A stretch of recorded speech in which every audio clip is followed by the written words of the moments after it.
오늘은 열왕기상 12장 말씀을 통해서 우리가 하나님의 말씀을 함께 나누도록 하겠습니다.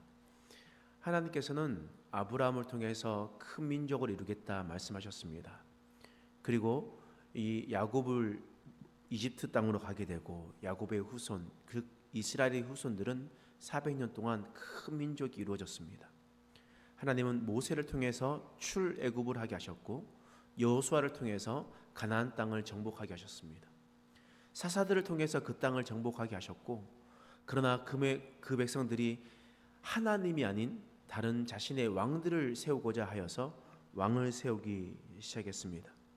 이것이 바로 이스라엘의 역사였습니다. 왕이 세워지고 난 다음에 하나님께서는 사울을 버리시고 하나님의 마음에 합한 다윗을 세우셨습니다. 하나님은 다윗을 통해서 약속하셨습니다. 너의 후손들이 왕위를 차지할 것이다. 그러나 다윗의 아들이었었던 솔로몬이 여호와 앞에 큰 범죄를 저질렀습니다. 끝까지 돌이키지 않았습니다. 하나님께서 어떤 결정을 하셨겠습니까? 이 앞에 장에 있는 말씀에 보면 열왕기상 11장 12절의 말씀에 이런 말씀이 있습니다. 한번 살펴보겠습니다. 열왕기상 11장 12절 말씀 읽겠습니다. 시작. 그러나 내 아버지 다윗을 위하여 내 세대에는 이 일을 행하지 아니하고 내 아들의 손에서 빼앗으려니와. 하나님께서 솔로몬에게 말씀하셨습니다. 너의 아버지 다윗의 얼굴을 봐서 솔로몬 너의 때에 이 일을 이루지 않겠다. 내가 솔로몬의 아들 때에 너희가 이 나라가 나누어질 것이다 라고 말했습니다. 그러면 이렇게 사람들은 이렇게 생각할 수 있습니다. 하나님께서 분명 아버지의 죄의 값을 아들에게 주지 않는다고 하셨는데 솔로몬의 죄값을 아들 르호보암에게 돌리는 것 아닙니까? 솔로몬이 잘못했으면 솔로몬 때 나누어야지 르호보암 때 나눈다라는 것은 하나님의 말씀을 위배하는 것 아닙니까? 우리는 이렇게 생각할 수가 있습니다. 그렇다면 하나님께서 정말 솔로몬의 아들 르호보암에게 그 죄가를 돌리려고 하시는 것일까? 우리는 이것을 한번 생각해 봐야 됩니다. 지금까지 우리가 보았었던 하나님은 두 가지 성품을 가지고 있습니다. 첫 번째는 사랑의 하나님이요, 두 번째는 공의의 하나님이에요. 공의의 하나님은 죄에 대해서 반드시 심판하시지만, 그러나 사랑의 하나님이기 때문에 하나님 앞에 회개하고 돌아서는 자를 하나님께서 어떻게 하십니까? 용서해 주시지 않습니까? 그럼 바꿔서 얘기하면 솔로몬이 죄를 지어서 심판을 받아야만 했습니다. 하나님께서 여러 번 솔로몬에게 나타나시고 그를 돌이키려고도 하셨습니다. 그러나 솔로몬은 그 말을 듣지 않았습니다. 근데 만약 그의 아들 때 르호보암이 하나님께 회개하고 돌아왔다면, 아버지의 모든 죄를 따라서 행동하지 않고 다시 한 번 더 요시아와 같은 마음으로 그렇게 돌이켜 하나님 앞에 나와서 행했으면 하나님께서 어떻게 하셨을까요? 그래도 심판하셨을까요? 아니면 용서하셨을까요? 하나님은 용서하실 하나님이시죠. 하나님은 그런 사랑의 하나님이라는 겁니다. 하나님께서 솔로몬에게 바로 심판하지 않으시고 아들 때에 심판하시고자 했었던 그 분명한 이유는 하나님께서 은혜를 베풀고자 하시기 때문이었습니다. 조금 더 기다려주고 한 번 더 기회를 주고자 하는 하나님의 아주 넓은 크신 사랑의 하나님이었기 때문이었습니다. 그렇다면 이제 솔로몬의 아들 르호보암이 어떤 일을 하면 됩니까? 하나님께로 돌아오면 됩니다. 하나님의 명령대로 살아가면 됩니다. 그러면 하나님께서는 그 말씀을 하셔도 하나님께서는 그 말씀을 다시 한 번 더 돌이키면서 용서해 줄 분이시기 때문이었습니다. 그러나 르호보암은 어떻게 행동했었는가? 오늘 말씀을 통해서 너무나 잘 알 수가 있습니다. 르호보암이 북쪽에 있었던 세겜에 올라갔습니다. 그는 바로 북쪽에 있었던 이스라엘 민족 백성들을 만나기 위함이었습니다. 이것은 무슨 말이냐면 이스라엘은 여러 지파로 이루어졌습니다. 그러니까 12지파로 이루어졌습니다. 그리고 르호보암은 다윗의 가문이기 때문에 유다 지파 사람이었습니다. 그러니까 유다 지파 외에 11지파가 있었던 거예요. 그래서 이 르호보암은 다른 백성들, 이스라엘의 지파들을 만나기 위해서 세겜 땅에 갔습니다. 그렇게 가셨을 때 어떤 말을 들었냐면요, 열왕기상 12장 4절 말씀에 이런 말을 해요. 자, 함께 읽겠습니다. 시작. 왕의 아버지가 우리의 멍에를 무겁게 하였으나 왕은 이제 왕의 아버지가 우리에게 시킨 고역과 매운 무거운 멍에를 가볍게 하소서. 그리하시면 우리가 왕을 섬기겠나이다. 지금 왕은 아버지가 했던 그 고역, 힘든 노동을 가볍게 해주십시오. 안 하겠다는 게 아닙니다. 좀 적게 해주십시오 라고 그렇게 얘기했단 말이에요. 그러니까 아버지 솔로몬이 한 노역이 뭡니까? 솔로몬이 성전을 건축하였죠. 그리고 자신의 왕궁을 지었습니다. 7년 동안 성전을 짓고 13년 동안 자신의 왕궁을 지었어요. 뿐만 아니라 그 자신의 왕궁뿐만 아니라 그와 함께 왔었던, 결혼했었던 수많은 이방 여인의 공주, 이방 공주들이 살아갈 집들도 만들었다라는 거예요. 그러니까 20여 년 동안 이 사람들은 아주 무거운 노역을 하게 되었던 겁니다. 그리고 솔로몬 때 수많은 여러 전략적인 도시들을 만들었습니다. 뭐 하솔이라든지 무깃도라든가 뭐 이런 것들을 만들었다라는 거예요. 그러니까 너무나 많은 힘든 어려움이 있었습니다. 그래서 제발 그때 솔로몬 왕 때만큼 그런 큰 무거운 노역을 좀 시키지 마십시오. 이제 노가다 좀 적게 하고 싶습니다. 그때 너무 많이 했어요. 이렇게 얘기했던 겁니다. 그래서 르호보암이 그 말을 듣고 그러면 돌아가 봐라. 3일 뒤에 다시 나와라. 그러면 내가 너에게 말해주겠다라고 이야기를 했습니다. 그래서 르호보암이 돌아가고 난 다음에 누구한테 먼저 찾아갔냐? 솔로몬과 함께 있었던 나이가 든 노인 신하들에게 찾아갔습니다. 그러니까 다윗 때부터 함께 있었던 사람들이겠죠. 그런 노인들에게 찾아갔습니다. 어떻게 하면 좋을까? 니네들이 한번 말씀해 주십시오.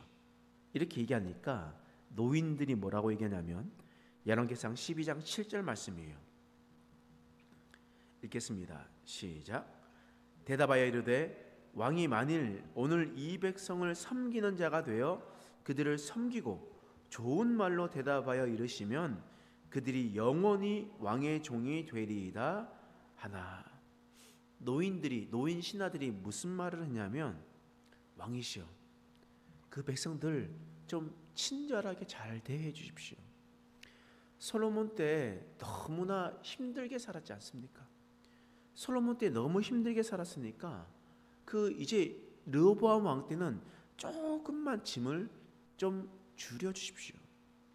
그래서 좋은 왕을 되게 해 주십시오. 그러면 그들도 왕을 따를 겁니다 라고 이야기를 했던 거예요. 그 말을 들었습니다. 그러고 난 다음에 한 편만 들면 안 되니까 이제 르호보암은 자신의 이제 젊은 어린 사람들에게 찾아가 가지고 물어봅니다. 신하들에게 어떻게 하면 좋겠느냐 라고 물어봤을 때 11절 말씀에 이렇게 얘기합니다. 자, 읽겠습니다. 시작. 내 아버지께서 너희에게 무거운 멍에를 매게 하였으나 이제 나는 너희의 멍에를 더욱 무겁게 할지라. 내 아버지는 채찍으로 너희를 징계하였으나 나는 전갈 채찍으로 너희를 징계하리라 하소서. 젊은 시다들의 대답은 뭡니까?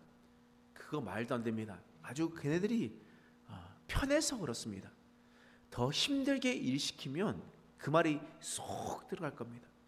솔로몬이 채찍으로 했다면 전갈을 매달아 전갈 채찍으로 그들을 다스리십시오. 그들을 징계하십시오. 그러면 그들이 아무 말도 못할 겁니다. 이렇게 얘기했어요. 노인들은 좀 풀어줘라, 잘 대해줘라 라고 얘기했고 젊은이들은 아니다, 더 강하게 하십시오 라고 얘기했습니다. 회유책과 강경책을 내놨다라는 거예요. 르호보암은 어떤 선택을 했을까요? 잘 알다시피 강경책을 나갔습니다. 자, 13절 14절 말씀 읽겠습니다. 시작. 왕이 포악한 말로 백성에게 대답할세 노인의 자문을 버리고 어린 사람들의 자문에 따라 그들에게 말하여 이르되 내 아버지는 너희의 멍에를 무겁게 하였으나 나는 너희의 멍에를 더욱 무겁게 할지라. 내 아버지는 채찍으로 너희를 징계하였으나 나는 전갈 채찍으로 너희를 징치하리라 하니라. 여러분, 지금 르호보암의 잘못이 무엇이었을까요? 옛말에 늙은 말이 길을 안다 이런 말이 있습니다. 또 묵은 지혜가 새 지식보다 낫다 이런 말이 있어요. 그래서 르호보암이 노인들의 말을 버리고 젊은 사람들의 말을 따랐기 때문에 잘못했겠습니까? 젊은 사람들의 말은 틀리고 늙은 사람들의 말은 맞겠습니까? 여러분, 만약 그의 할아버지 다윗이었다면 이런 일이 있었으면 어떻게 했을까요? 만약 그 여호수아가 있었다면 이 문제를 가지고 어떻게 했을까요? 노인들을 찾아가서 물어봤겠습니까? 젊은 사람들을 찾아가서 물어봤겠습니까? 만약 다윗과 여호수아였다면 그 문제를 가지고 여호와 앞에 나갔을 겁니다. 하나님, 어떻게 할까요? 제가 무엇을 해야 될까요? 제가 어떤 선택을 해야 될까요? 저에게 방법을 알려주십시오. 그러면 하나님께서 그 답을 내어 주었을 겁니다. 여러분, 르호보암의 잘못은 노인들을 버리고 젊은 사람들의 말을 들었다는 것이 아닙니다. 지금 르호보암은 하나님보다 사람을 먼저 찾아가고 사람에게 그 모든 것들을 구했기 때문이었습니다. 이런 단 한 가지의 예를 보더라도 성경은 이야기합니다. 르호보암은 하나님을 경외하지 않았다. 르호보암은 사람들이 이야기하는 말에 쫓아서 살아갔고 하나님의 말씀대로 살아가지 않았다. 하나님의 말씀을 저 멀리 하고 난 다음에 사람들이 이런 말 저런 말 하는 것에 따라서 움직이는 삶을 살아갔다라는 겁니다. 그리고 그 모든 결과로 하나님은 그 뜻을 르호보암 때 이루게 되었던 것이었습니다. 여러분, 르호보암의 잘못은 사람을 더 의지했기 때문이었습니다. 사람들이 하는 말을 따랐기 때문이었습니다. 분명히 기록된 하나님의 말씀이 있고 하나님께서 응답하시주는 우리의 하나님의 말씀이 있는데 하나님의 말씀을 더 가까이 하지 않고 다른 것을 따랐기 때문이었습니다. 오늘 이것을 우리가 잘 기억하고 하나님께서 그 심판에 보류하고 기회를 주려 하셨음에도 불구하고 그 심판을 끝까지 이루어졌던 것은 바로 끝까지 말씀을 통해서 회개하지 않았기 때문이었습니다. 우리가 이 말씀을 잘 기억하고 우리가 하나님의 말씀을 더 품고 사람의 말이 아니라 하나님의 말씀 가운데 기준을 두고 살아가는 저와 여러분 되시길 간절히 소망합니다. 기도하겠습니다. 하나님, 오늘 말씀을 통해서 우리를 깨닫게 하시니 감사합니다. 하나님은 사랑의 하나님이셨습니다. 르호보암에게 한 번 더 기회를 주고자 하셨던 은혜의 하나님이셨습니다. 그럼에도 불구하고 르호보암은 하나님이 아닌 다른 것을 선택했습니다.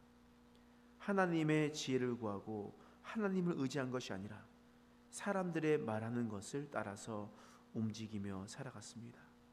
그 뜻을 돌이키지 않았습니다.